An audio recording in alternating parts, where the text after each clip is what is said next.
let's try this again. Anyways, actually,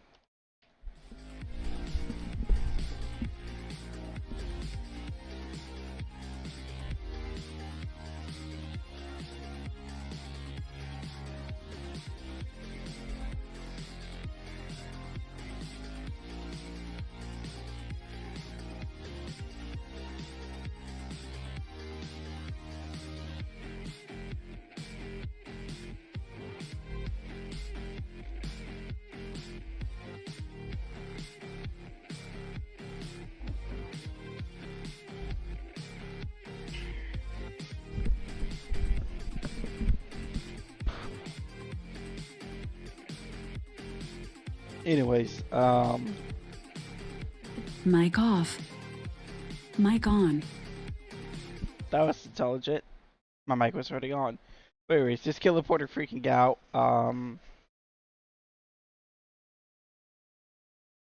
As you can see today, I'm repping my first suit maker. Um, but yeah, welcome to today's stream. I wish it was gonna do this last Wednesday, but I'll talk about the Bengals game today, and then we'll talk about both. We'll talk about Monday night and then yesterday's, but we'll talk about Monday night first because we go in chronological order. So, let's just pull up uh the timeline on Twitter, on Google.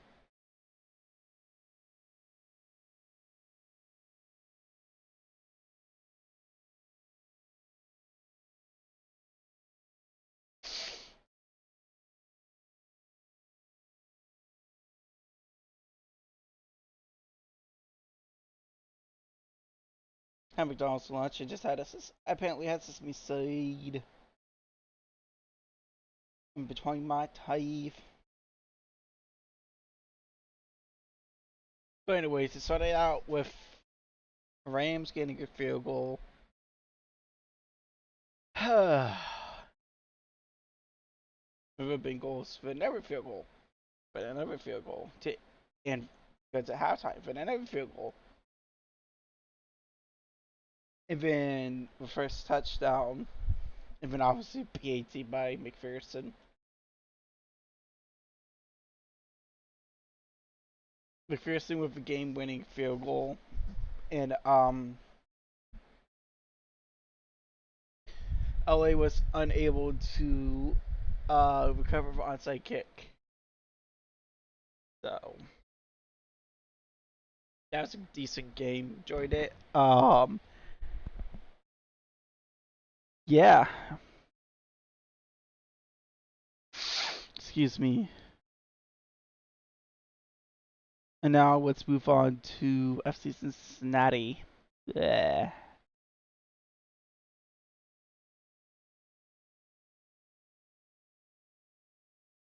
Excuse me.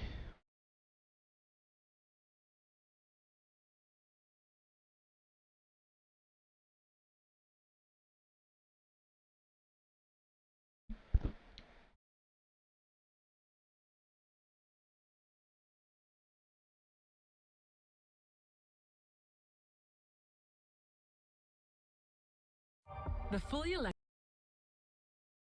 electric Audi e-tron.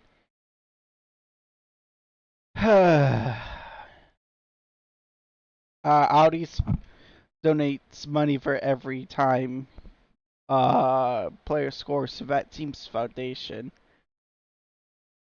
I guess switch to smaller cats of 11th.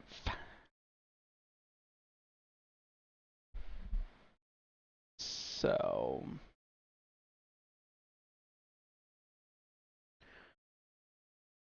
oh, sorry, Splint. Anyways, let's go to credit.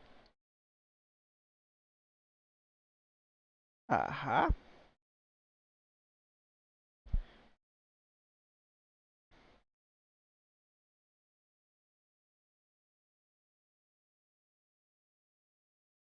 There we go.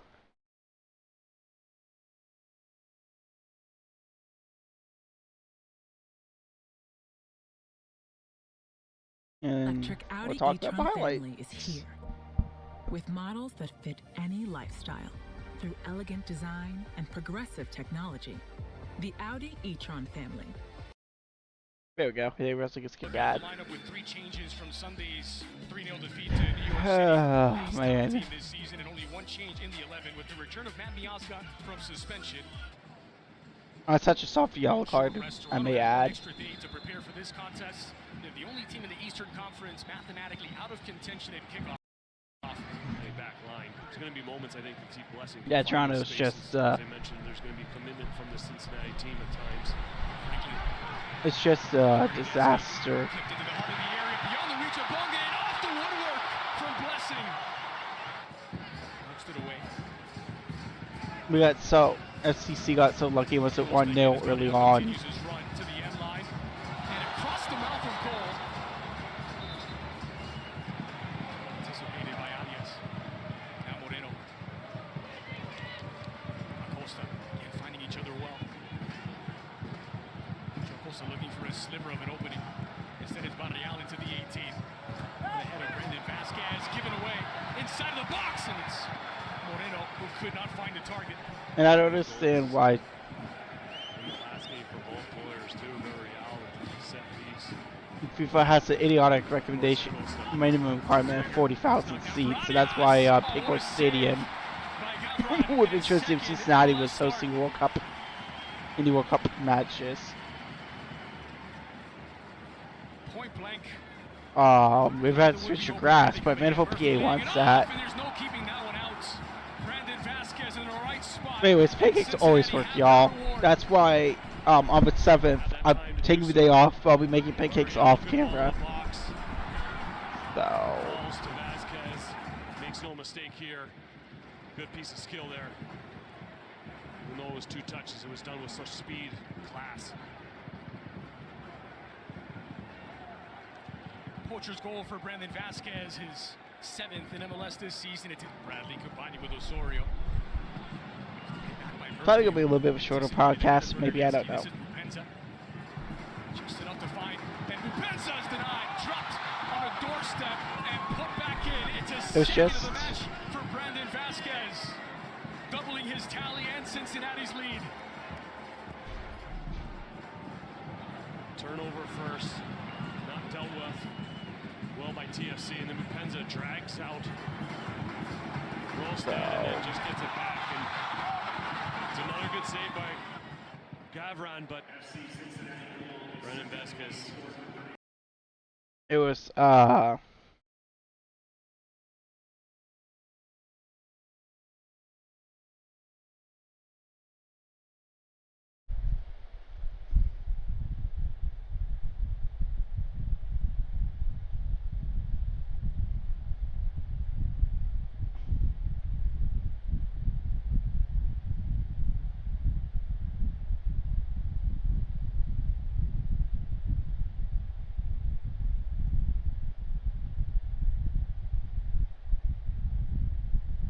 anyways, back to the podcast. We are racing for SCJ Coleman now. Next month will be Toys and Tots. December will be Feeding America.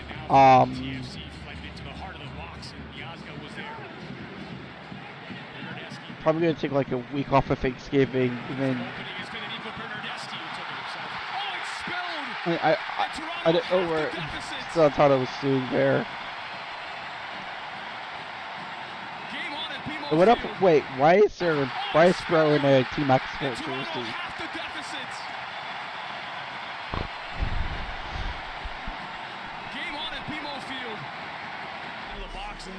And my lord, the fans were like, "What? Yay, we scored! This is the leading match because we're missing the playoffs, but yay, we scored!" But it can happen to the best of you.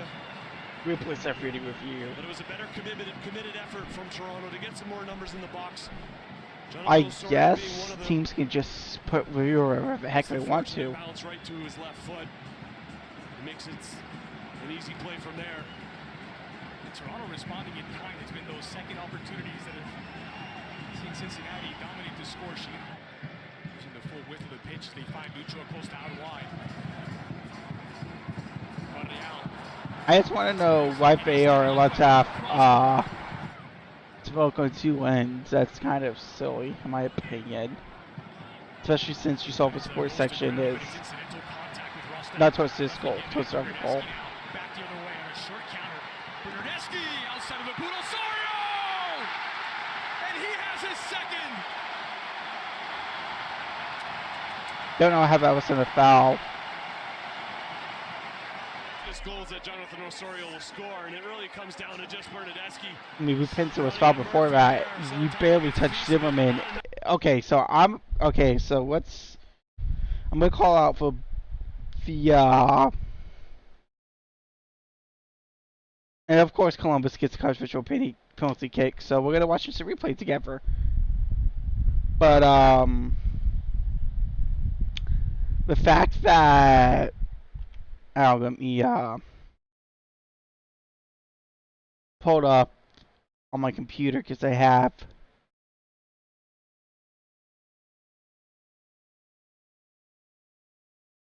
it.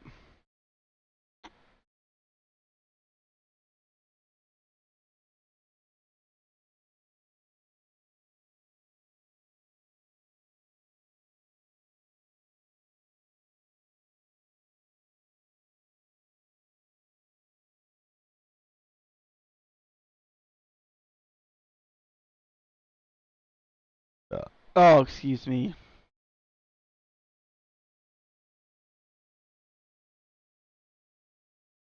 I have a video of. Alright, wrong video. I now have a video.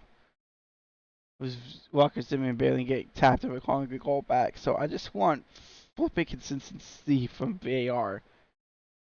But that's just asking too much apparently.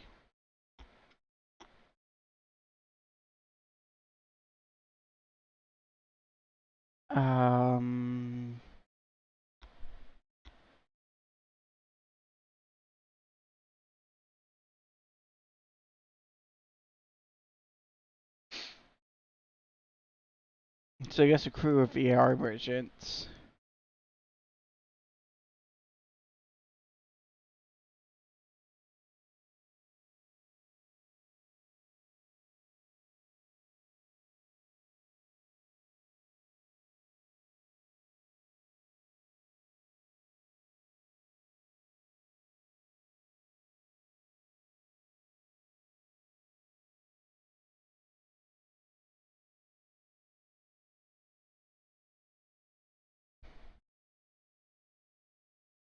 Oh man.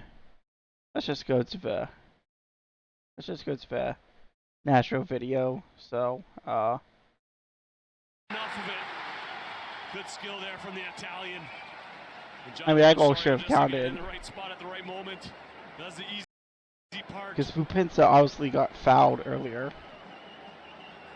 Terry Dunfield, the manager of TFC, opted to play a little bit more of a committed numbers forward. Of course, they don't show my highlight reel because why expose for frauds about red VAR?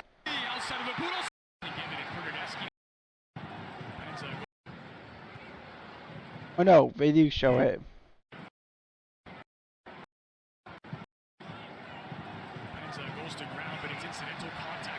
Incidental contact my ass.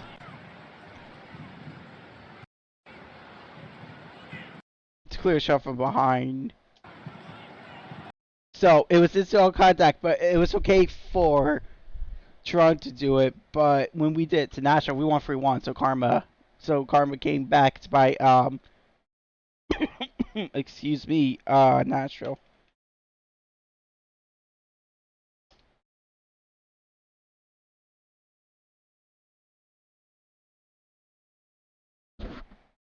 I mean,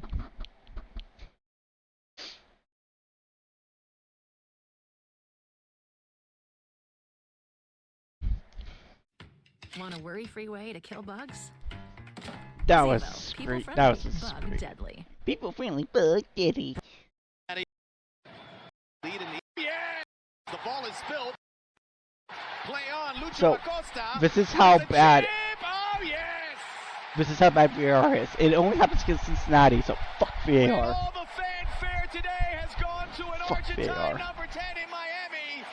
The best in the business right now in Major League Soccer. I'm sorry, He's I just up in had to give out my Cincinnati. system, One but settle. We talk about press, we talk about simple So- possession and four.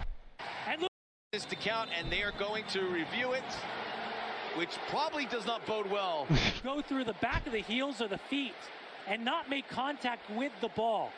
Goes through Walker Zimmerman first and foremost. Well, there was. Well, he hits him on the outside of the left foot. Now it's up to Remy Touchon. Now, if you're FC Cincinnati, you're going to say, this is incidental contact. If you're Nashville, you're saying, hold on, that bump is a foul. No goal. There it is. so VAR needs to be freaking consistent. But then again, it's FIFA, so it's probably corrupt as hell. But anyways, Goes to ground, but to New York City. whoops, not me to restart the highlight. Barreal.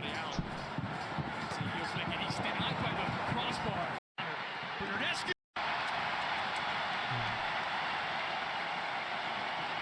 Whoops, something in accident restarted the highlight. Score, and it really comes down So. to just Bernardeschi running at Murphy there. Celentano gets a piece of it, but not enough of it.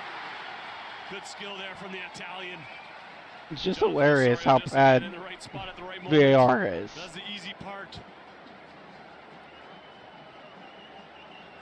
Terry Dunfield, the manager of TFC, opted to play a little bit more of a committed numbers forward.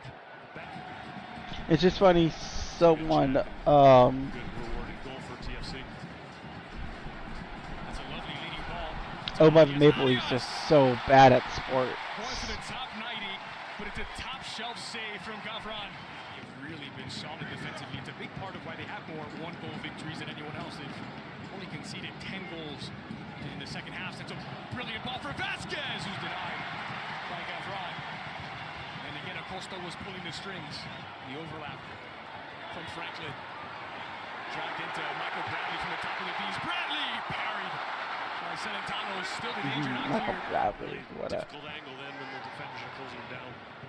Acosta His dad is driving toward not a goal. good hockey Bupenza, coach. what a clever ball. Bupenza! Sizzling stuff from Cincinnati. Bupenza on the score sheet. And that might wrap up the supporters' shield. And it did. Just that. So, Keeps this ball in. That's probably definitely Sheriff not got right close, but you know, you can't help AR being absolutely dog water. And the Bengals got their asses kicked. That's all I'm gonna say about it.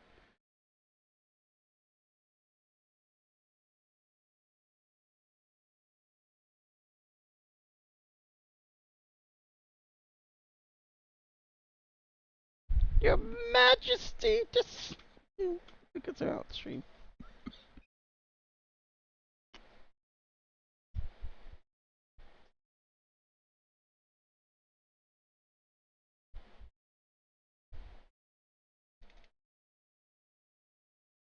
Like how some people call NBC nothing but commercials. It's a pretty funny acronym.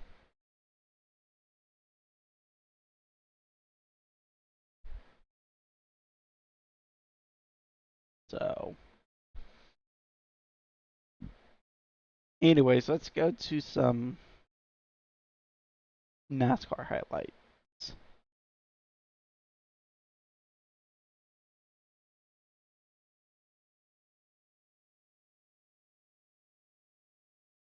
Wait, first we're gonna watch instant replay and then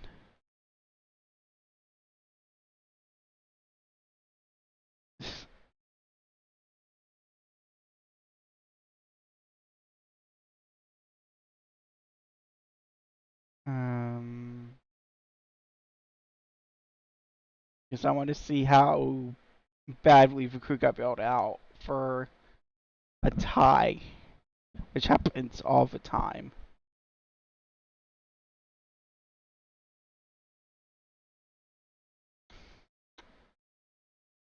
So we watch instant replay together. The fully electric Audi Um.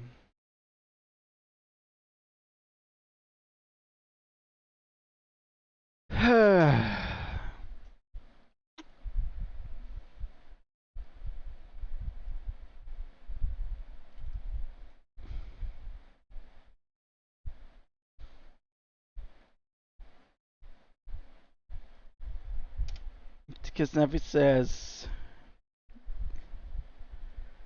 hilarity, like how with bad models VAR that is fit in any MLS. lifestyle through elegant design and progressive Anyways. technology. The Audi e-tron family, progress that moves you.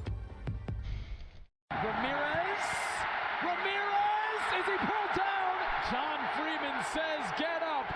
Big decision here.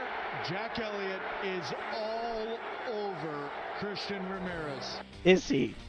Welcome 12 to Replay for MLS Match Day 35. I'm your host, Sorry, Andrew sorry, Weeby, and as sorry. always, we're taking a closer look at the most controversial refereeing decisions in Major League Soccer.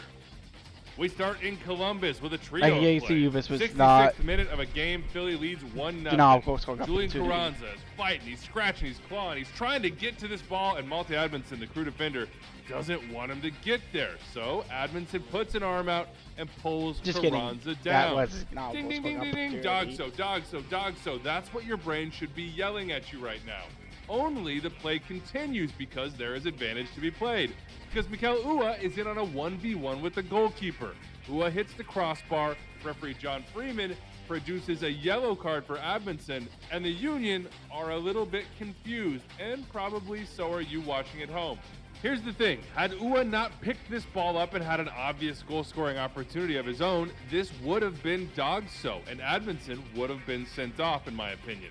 But because It was Ua not gets a an goal-scoring obvious goal-scoring opportunity. opportunity, that downgrades the card that Admonson will receive on this play. And It is look no at that longer crew being red, bailed it out. is now yellow as John Freeman produces. This is probably a new learning experience for you, as it was for me. The more you know, the better. And I think And of course, the crew get bailed out. That was the down goal scoring opportunity. He knocks him off balance, and I could have just not. That could have been anger and not a shot. Like, what the hell, man? You just knocked me down. So I don't think that should have been a red card for Columbus. But we all know they are less available we now. all know this 71st minute Jack Elliott handball is, well, a handball. I'm going to christen this the chicken wing. Jack Elliott makes his body unnaturally bigger by extending his arm out and over to block this free kick. That is as straightforward a call as it comes. Well done to the referee crew on that one. It's a penalty. Of course, the crew Last play. get bailed out all the time. How is that a handball? He had his Arm out and over to block this free kick. That is as straightforward a call. His arm out and over to block this free kick. That is as straightforward a call as it comes. Well done to the referee crew on that one. Of course, it's a penalty. get bailed out all Last the play, time. and it's a big one. 92nd minute.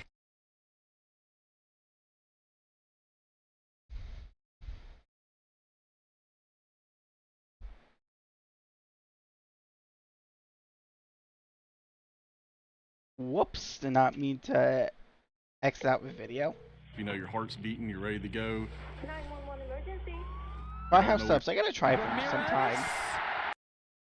Slide into the Philly defense. The grab. Down or is he? Time. Christian Ramirez in the box. The I am ball having sitting an in front of him. all-time off day Will today. Ramirez score the winner?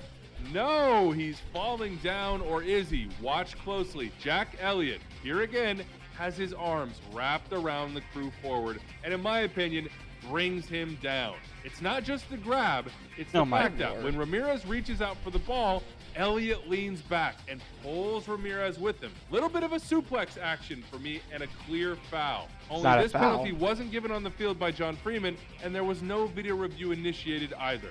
So what should have happened?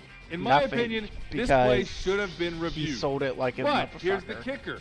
As you watch the play, in review, imagine you're the video assistant referee. You're watching initially the foul I think was committed on Ramirez by Elliott. But if you look around and broaden your scope just a little bit more, watch Cucho Hernandez slide into the Philly defender.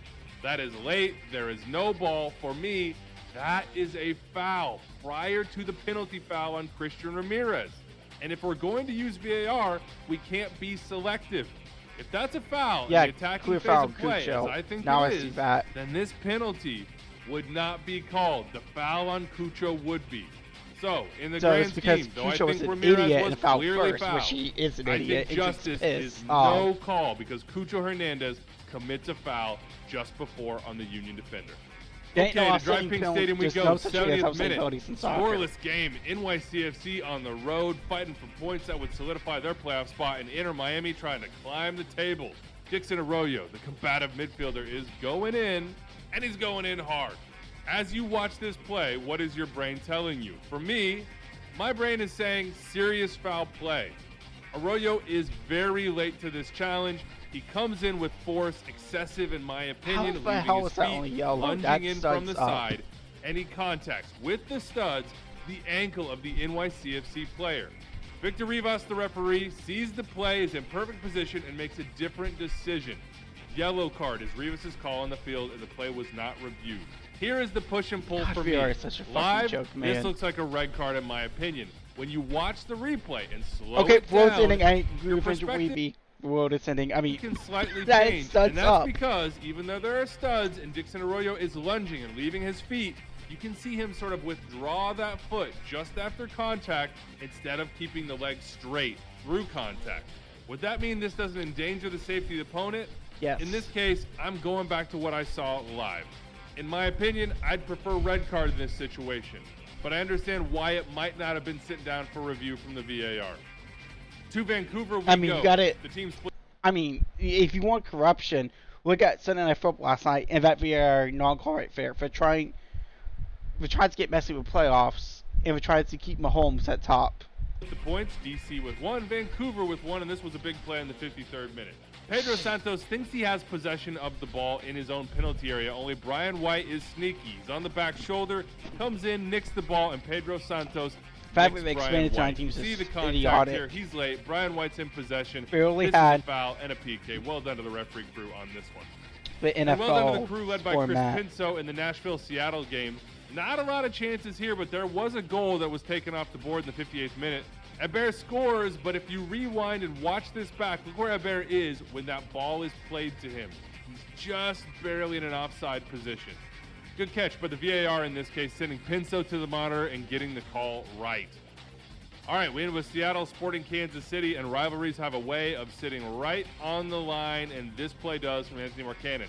40th minute or so, Jake Davis of Sporting Kansas City just kind of bodied Markanich off the ball, and the St. Louis defender is a little frustrated. So he approaches Jake Davis from the back, and whoa, you see that? Is that a headbutt? Certainly there was a little bit of contact from Markanich's head on Jake Davis's head. Sporting KC fans want a red card on this. A yellow card was called on the field by referee Armando Villarreal, and the VAR, Jorge Gonzalez, did not send him to the monitor for what would have been a violent conduct review. To me, this is sitting right on the line between the yellow card for unsporting behavior that was given and a red card for violent conduct. The law states when not challenging for the ball, if you deliberately strike an opponent or any other person on the head or the face and it's not negligible force, that is violent conduct. So the question is this negligible? They are bailing out St. Louis and Columbus. I would err on the side of yellow card, and here's why. First, I'm watching the reaction from Jake Davis. He feels it, he's annoyed, but it doesn't seem like the force of the contact. But anyways, oh yeah, I was watching this. Apparently to Fox News participation trophies, which I got growing up, and sometimes so do when playing especially soccer. Apparently, they calls murder. Yeah. Next week is Indigenous People Day, so we'll celebrate it. When is? Hey Siri. When is Leif Erikson Day? I found this on the web. Oh man, I always miss Leif Erikson Day. I think.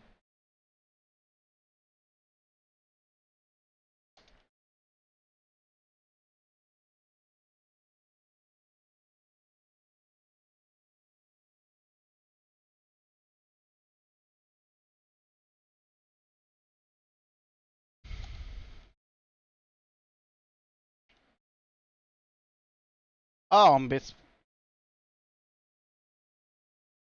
Leif Erikson Day is actually the 9th, so it's next Monday? Yeah, next Monday's Leif Erikson Day. Hinga-dinga-durgan. I always thought that's a SpongeBob joke. I didn't know Leif Erikson was actually real. Hinga-dinga-durgan. Which means, uh,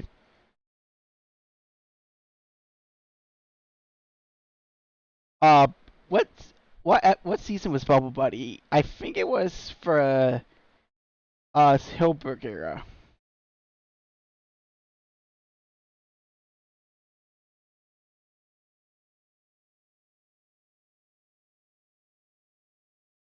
Yeah, it was. So, yeah. Next week is Leif Erikson Day. Hinga-dinga-durgan. Before my ADHD gets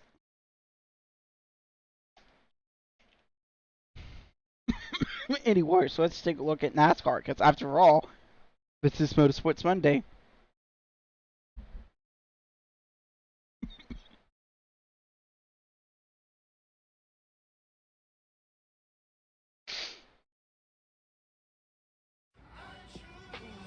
All the parts you need at the prices.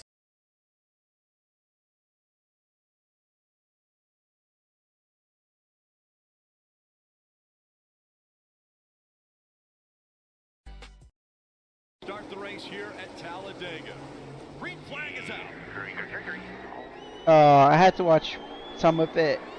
I listened to it over radio, but I got to watch it in at home after soccer, where I picked up this injury.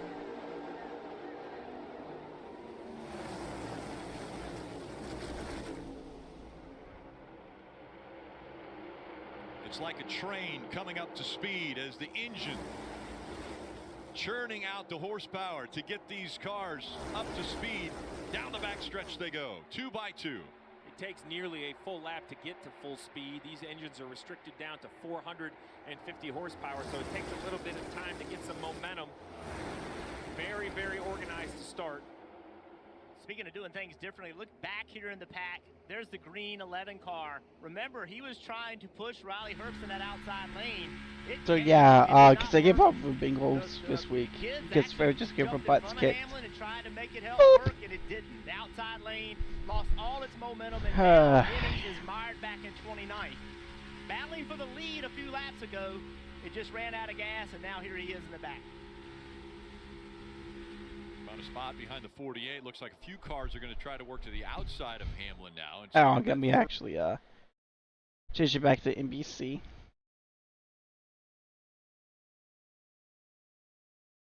Sorry about sometimes missing VODs, but hey, here's what it is. Don't forget, we're raising money for CJ Coleman now. There's nowhere to go. There's nothing to do right now. We're just saving fuel till pits. Okay, 10-4. I just don't want to be the last one in line is all. We just need to be aware of that. That was when Kyle was running 35th. He then moved up to about 20th. Now he faded back just a little bit. Still running in that top 20, but they don't want to get stuck way back there. They want to be up with the middle cars when it comes time to pit in a few laps. So, because we're only in this stage. We know the problems he had last week. Wish we just had a highlight package like big one, end of stage, end of race. He needs points, and he's got an opportunity here, Dave, to get some. So what's interesting is how this all works. You guys have described it, how the car in front actually stays back to the car that is pushing. The radio straight to Kyle Busch moments ago. The 47 will stay glued to you. So as much as Kyle is pushing, Ricky wants that push and is hanging back to get it. If he can get clear of the 2, don't look like he's going to go do it. Here comes that inside line. That showed me by not blocking the 2 that he likes the push he's getting from the 8 car. Get down there in front. There he goes. That was a little bit late, but aggressive, but then right back and necessary. Yes, he stops the run that inside line has. They have to get out of the gas really quickly. Came in here after a disastrous first. Honestly, I think cars that have to be lapped should be forced to go to the apron and let the lead pack by. I think it's like early. Came in here. Yes, he stops the run that inside and I was watching football with the official airline car of FC Cincinnati. What if we just face Cincinnati? Because lots of FC Cincinnati. Get some very valuable points as he runs up front.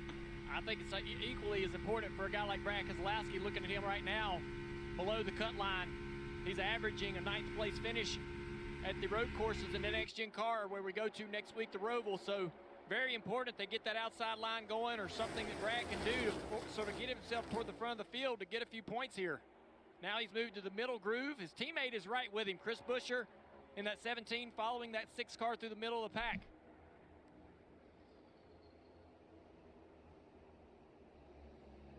The crew of here, Buescher's get even more aggressive. 3 to go in this stage. Blaney needs points. Busch needs points. I mean, I haven't covered NASCAR as much this year because over the last few seasons, because I just despise the playoffs.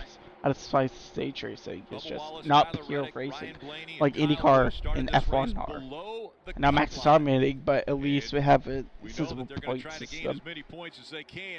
Keselowski to the 3rd groove. He's got a good run here. Cars are trying to jump in front of him, though. He's going to kind of stall out his teammate. Buescher's lost a little momentum on the top here. They had the run. They went up there. Cars jumped in front of them, took their momentum away. Now Brad trying to get down in front of the 10 of Almirola. Just nowhere for Chris Buescher to just go. Way too far out front now. No help behind him. See Larson sitting there on that inside. Oh, Blaney almost got pushed around by William Byron. Pit road is closed. 2 laps to go in the stage. Cindric and Stenhouse Jr. continue to fight for the lead up front here at Talladega. 4 cars right here in front of them. Going to go a lap down. Like, if you're about to be lapped, just pull down the apron, man. Really slow as the track runs up on them. Luckily going to the top of the racetrack, giving them plenty of room on the bottom. And BJ McLeod. If possible, or like go to the top like move. that. Now they're catching Carson Hosa for Marty. Marty. Rick, we saw Chase like if you're on a non-big part of the track. But they did not get it full on the first stop of the day. He had to pit just a moment ago, and they also are concerned with the 14 car. He might have a fuel pickup issue. He's in 34th. I wonder if that'd be a fuel pump going bad. Austin Cindric has Carlin. Here comes the 12. Ryan Blaney. Sometimes they get loosey-goosey. Blaney needs the points. Austin Cindric falling back in the middle. 8 car Busch is in the wall. Contact made. The one of Ross Chastain goes around. You see, this is why I hate stage racing. It just creates unnecessary and Ryan Blaney, under caution, is going to win stage 1 here at Talladega. It creates unnecessary aggressiveness to leave a race. No stage points. And a torn up race car.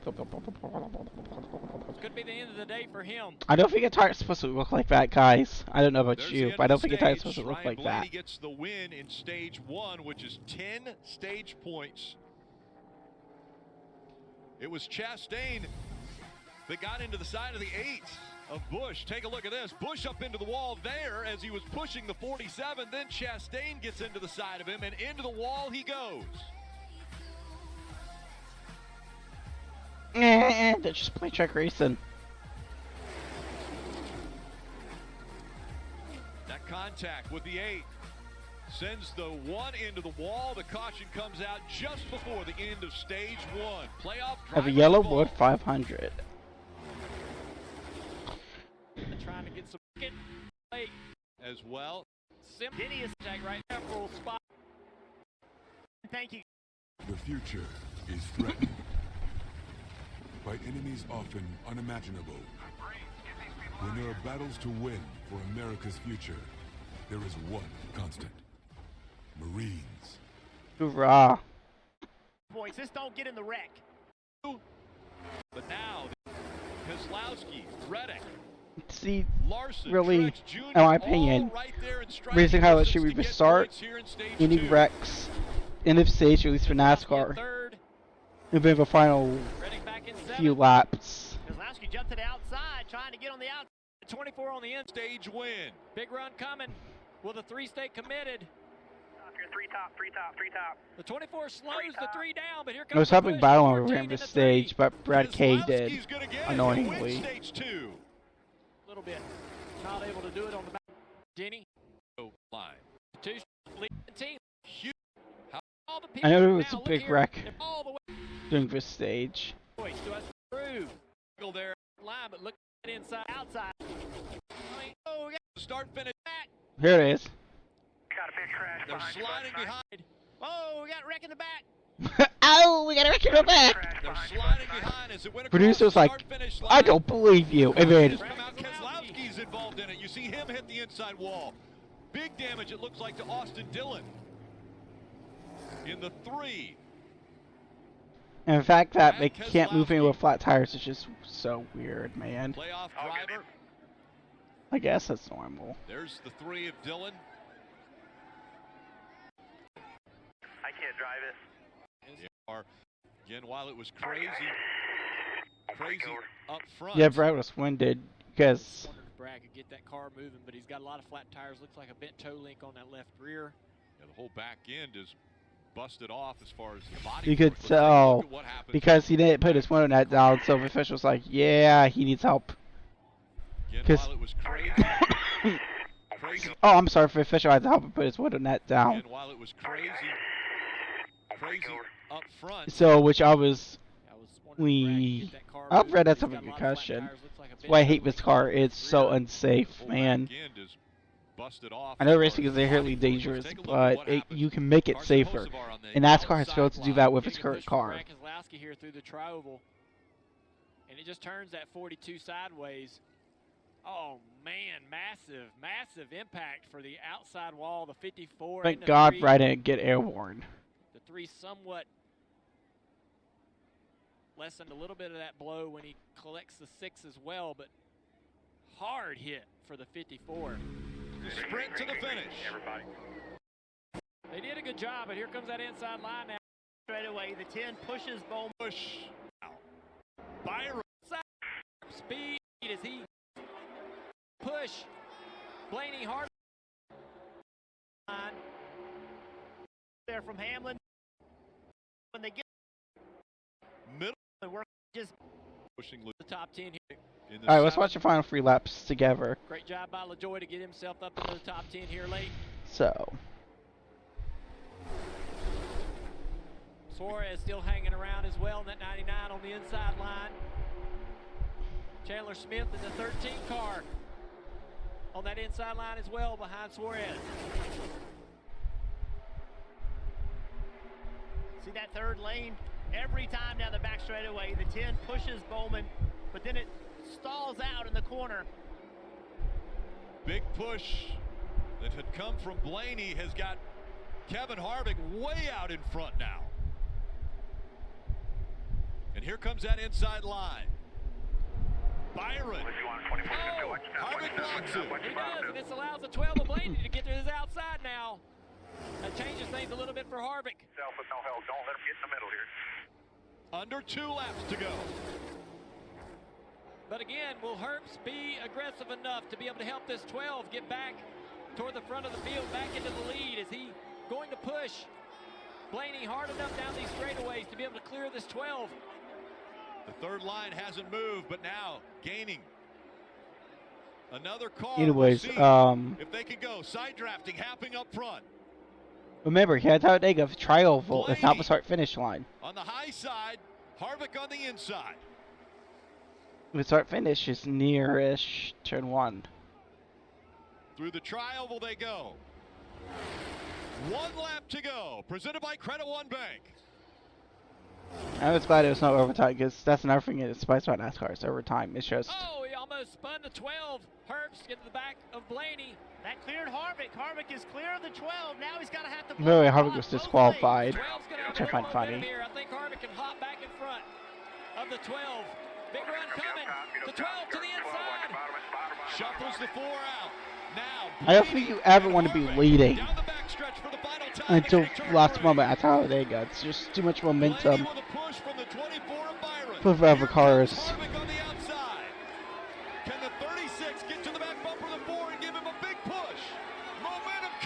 I mean, it would have mattered because he would have lost a win for being disqualified.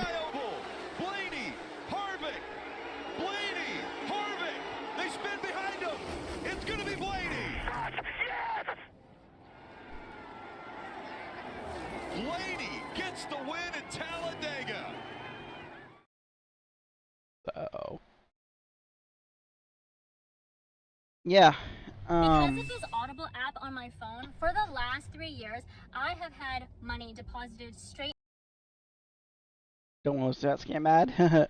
But anyways, yeah.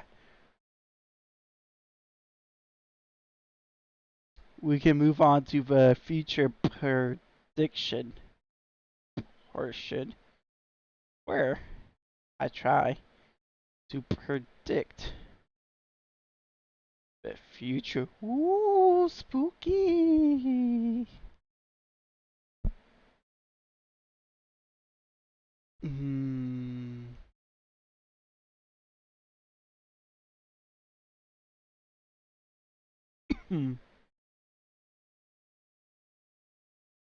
So I was leaving someone's raid. Might not raid anyone today.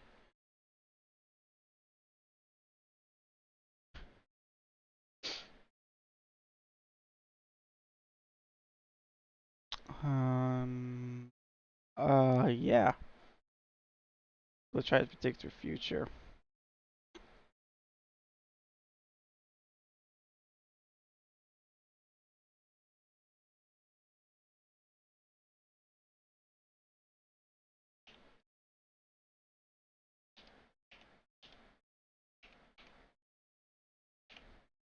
Yeah, we what? 10, 9.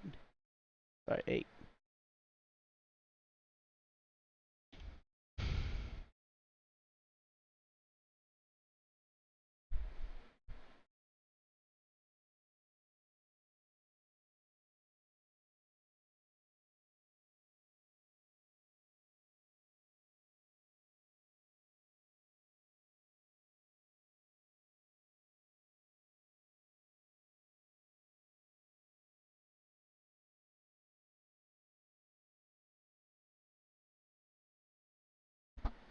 It's a double match week fest in Cincinnati.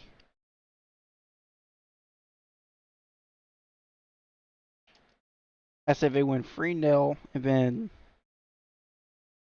since Messi probably won't play, thank God, because overrated. He gets bad up every hour, just kidding. And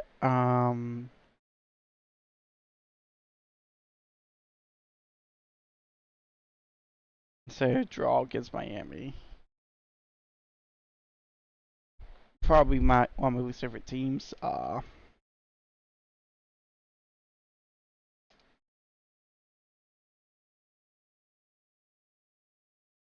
Bengals.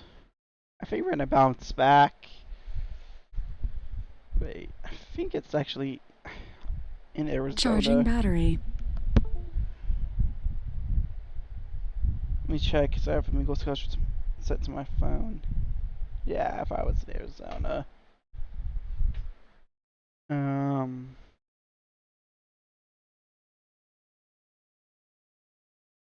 think we're gonna win 2021. F1. Let's be real here. Max, he's gonna win, but he's probably gonna wrap up the championship at the sprint race, which I don't think sprint races should count for points, in my opinion. But keep him, just make them a non-points race, and that way points only given out on the Grand Prix, not for a sprint. And F1's gonna be Max Verstappen, which I'm probably gonna have to watch on my computer because the Bengals play at the same time. I'll probably have to leave basic. I have to start getting ready for soccer as soon as the race ends.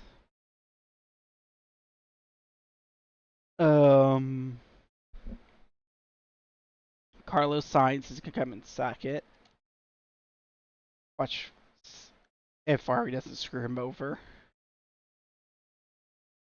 And Lando Norris is gonna come in third.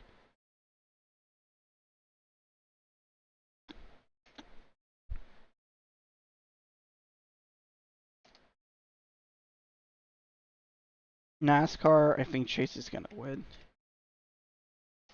and ruin some playoff drivers' hopes. But yeah, that's gonna do it for today. So I'd like to thank you guys for watching.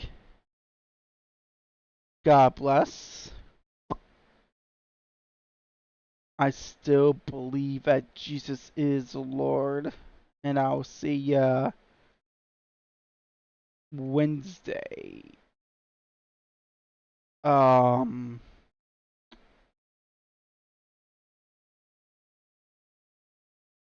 weird. Which Wednesday afternoon.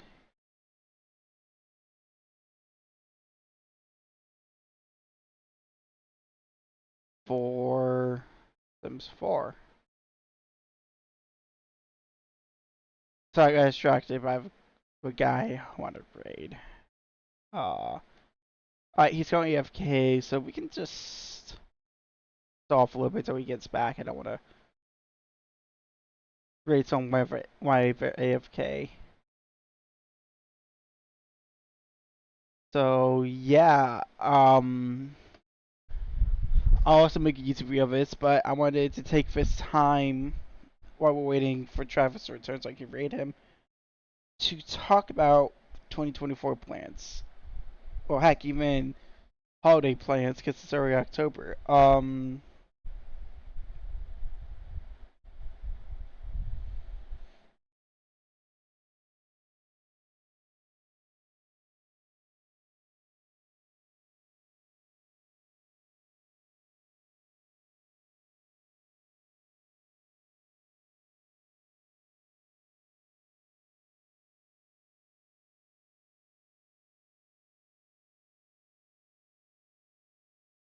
Oh, I know I can talk about why we wait.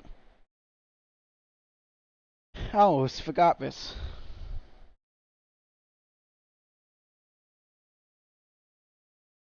Andretti Autosport, or Andretti Global. It's like the name Andretti Autosport better. They had their first turtle cleared to join Formula One. Now we just wait for him to get approval from Formula One management and Liberty Media, which they go one of the same. I'm not sure, but either ways, for real time, I'll let you guys for watching. God bless. I still believe that Jesus is Lord. And I'll see you Wednesday for Sims 4. Bye!